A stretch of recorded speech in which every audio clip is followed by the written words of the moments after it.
Hi guys, അപ്പം നമ്മളിന്ന് ഫ്രണ്ട്സിൻ്റെ ഒപ്പമാണ്. സൗണ്ടില്ല, അഡ്ജസ്റ്റ് ചെയ്യണം ഗൈസ്. അപ്പം നമ്മൾ 11 വർഷമായിട്ടുള്ള സൗഹൃദമാണ്. ഒരു ജൂണിൽ +1 ക്ലാസ്സിൽ തുടങ്ങിയിട്ടുള്ള സൗഹൃദമാണ്. അത് നമ്മൾ ഇന്നും അതേ ലെവലിൽ തന്നെ കൊണ്ടടക്കുന്നുണ്ട്.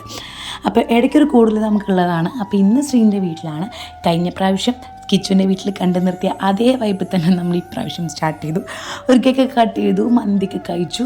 ശ്രീ പിന്നെ വേറെ കുറച്ച് ഫുഡൊക്കെ അറേഞ്ച് ചെയ്തു, അതൊക്കെ കഴിച്ചു കഴിഞ്ഞാൽ നമ്മൾ ശ്രീൻ്റെ വീടിനടുത്ത് പാടം, മരുവി, അങ്ങനത്തെ കുറച്ച് സെറ്റപ്പൊക്കെ ഉണ്ട്. അപ്പോൾ അതൊക്കെ കാണാൻ വേണ്ടി നമ്മൾ ഇറങ്ങുന്നുണ്ട്. നമ്മൾ മഴയായിരിക്കും അങ്ങനത്തെ ഒരു ക്ലൈമറ്റ് പ്രതീക്ഷിച്ചിട്ടാണ് ഇറങ്ങുന്നത്. പക്ഷെ നല്ല വെയിലായിരുന്നു കേസ്. പിന്നെ എല്ലാവർക്കും നടക്കാൻ മടിയാണ്. അപ്പോൾ അതുകൊണ്ട് തന്നെ കുറച്ച് നേരം അവിടെയൊക്കെ തിരിഞ്ഞ് കളിച്ച് ഫോട്ടോസൊക്കെ എടുത്തു. പിന്നെ നമ്മൾ തിരിച്ച് വരുമായിരുന്നു. പിന്നെ മക്കളെല്ല, നമ്മൾ 2 പേരേ ഉള്ളൂ. ഇനി 2 പേരൂടെ ഉണ്ട്, അവർ വന്നിട്ടില്ല. പിന്നെ ഈ 2 പേരൂടെ വരാനുണ്ട്. അപ്പോൾ അവരെയൊക്കെ പിന്നെ കാണിക്കാം. അപ്പോൾ അത്രയുള്ള ഇന്നത്തെ വിശേഷം. വീഡിയോ ഇഷ്ടപ്പെട്ടാൽ സപ്പോർട്ട് ചെയ്യാം.